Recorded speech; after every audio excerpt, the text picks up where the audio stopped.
The creative fire that I am is the flame of God, His master presence anchored in the heart of every one of God's children. While in some it is but a spark, yet with the right touch, that spark can be fanned into a creative fire and consuming flame. This mighty presence, God, in its myriad activities, is the omnipresent activity that all may use without limit, if they only will dismiss from their recognition the outer appearance, which is but an appearance, and take their attention away from that which has bound them through endless years. Today, the scepter of power and authority stands in the atmosphere before the single eye of every advancing student. At first, they may reach up mentally and take the scepter of authority, using it in this way, until before they are scarcely aware of it, they will find it tangible and visible in their use at times. It is no idle promise that those seeking the light may again receive this dominion. When we go through a footpath in the forest, we know we may return the same way if we wish, but we must make the decision. So after hundreds of years of search in the outer for power and authority, we find that anything that seems to be so is but shifting sand, and tomorrow it will be gone. By the rejoicing acceptance of your God dominion, you may step firmly upon the sure foundation of the rock of truth, which is God, and from which no outer disturbance can ever shake you, once you know from actual experience. Students of truth wonder why they cannot hold a firm anchor in their decision to hold fast to the God presence, which is their dominion. They do not analyze their outer expression to see what is lurking there to cause disturbance, question, and doubt. But for those who will take the authority, which is theirs, and probe deep into their motives, it will be so easy to pluck out the tares from the golden grain and soon be free from the disturbance that causes them to doubt themselves and the very presence of God which beats their hearts. When students will be honest enough with themselves and their God, the I am presence, to pluck out by the roots anything that is causing disturbance within them and be able to feel the mighty light and radiance of the great God self, they will require little effort in loosing the great I am presence in love and intelligence, which is an ever-sustaining power and strength, assurance of whatever they may need in order to hold their feet firm upon the rock of truth, which is one of the great jewels in God's kingdom. Its dazzling radiance will enfold them upon the slightest invitation. O students of today, hold fast to this mighty presence which beats your hearts, whose life flows through your veins, whose energy flows through your mind. You have free will and can qualify and bless it to your perfection or imperfection.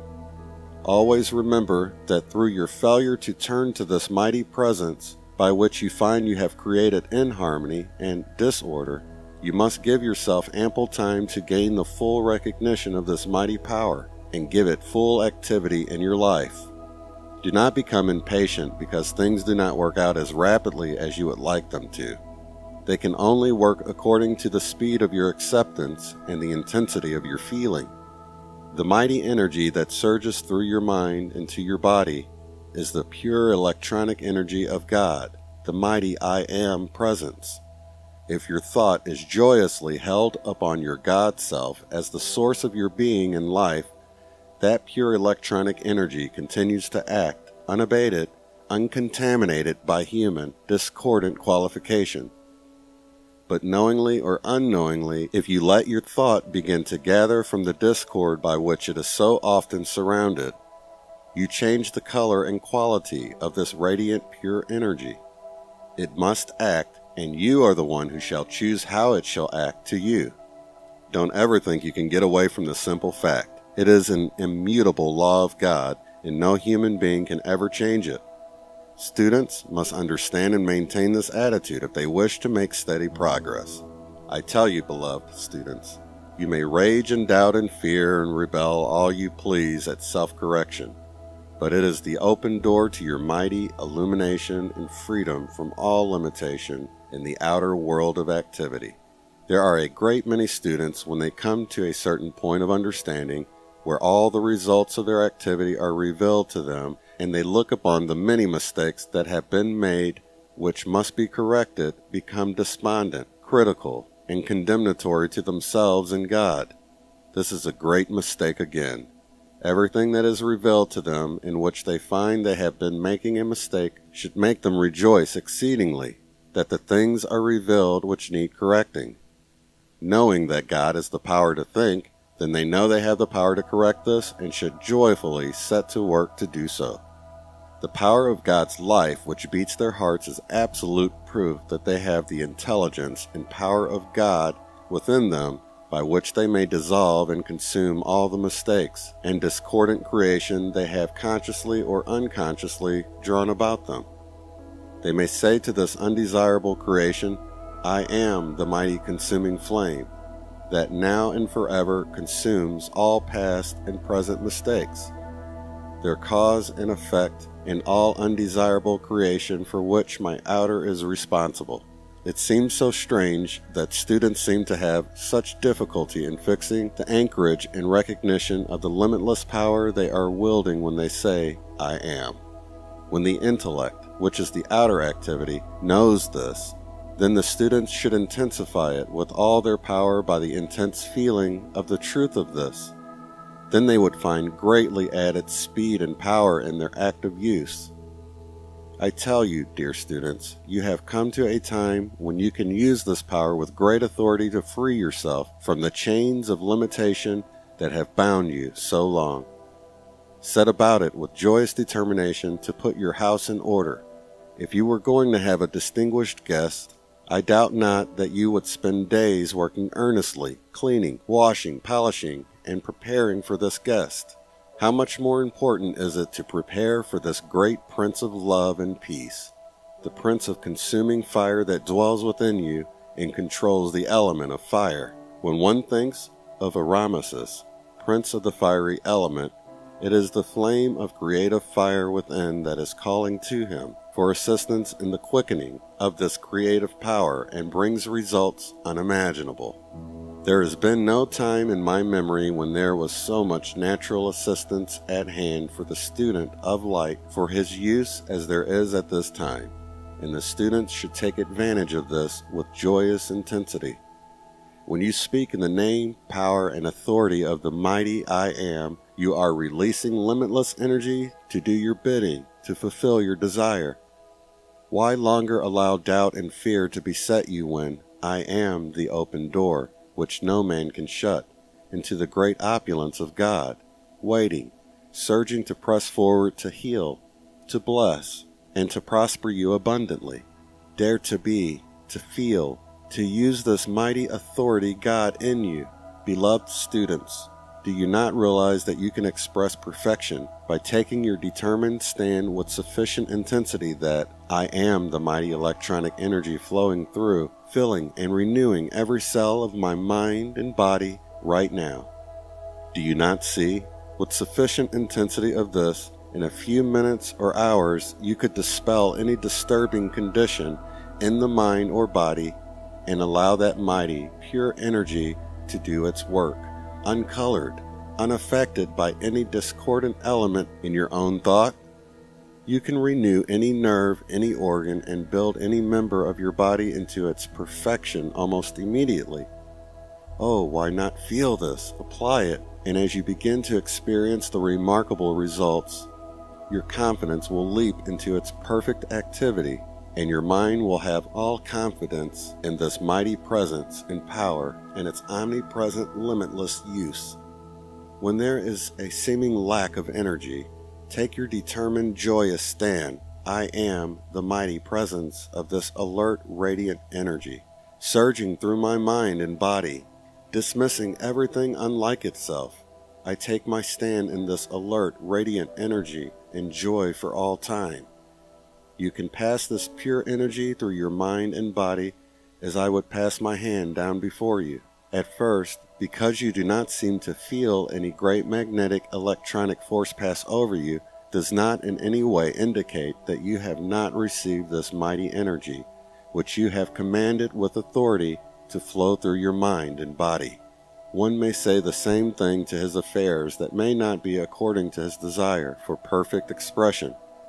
The student can stand and call forth the mighty presence of the I Am, send it forth into his business and world, command it to consume everything unlike itself, and replace all with the mighty perfection of God, which I Am commanded it to be self-sustained and caused the perfection to manifest his unceasing authority and power, and cleanse his world of every discordant thing, for I am the supreme authority, God in action. One does not need to do this with any tension, or to the extent that he creates tension in the action of the body, but he can rise in the supremacy and dignity of the authority of God, and cleanse everything needing it. In doing this, one need not speak in a loud voice, but in a very low, masterful tone. Stand in the room by yourself and declare, I am master of my world. I am the victorious intelligence governing it. I send forth into my world this mighty, radiant, intelligent energy of God. I command it to create all perfection, to draw to me the opulence of God made visible in my hands and use.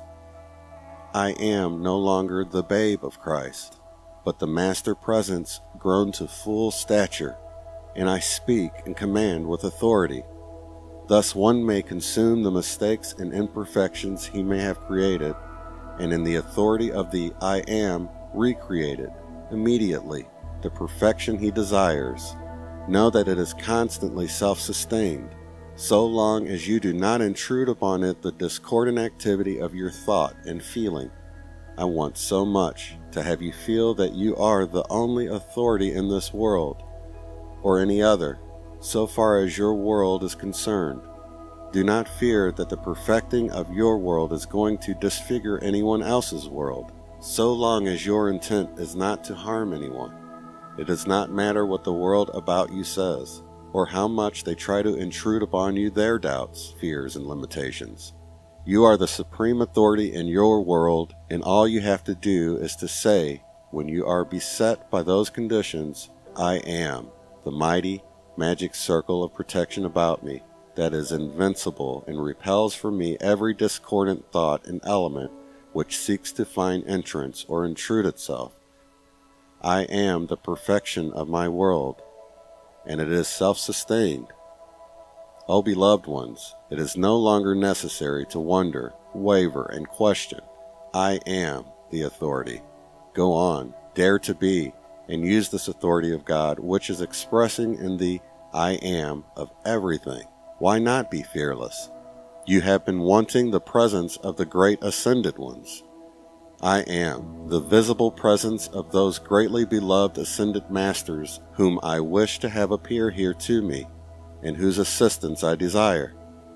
You have come to the point where you can dismiss all discord from your minds.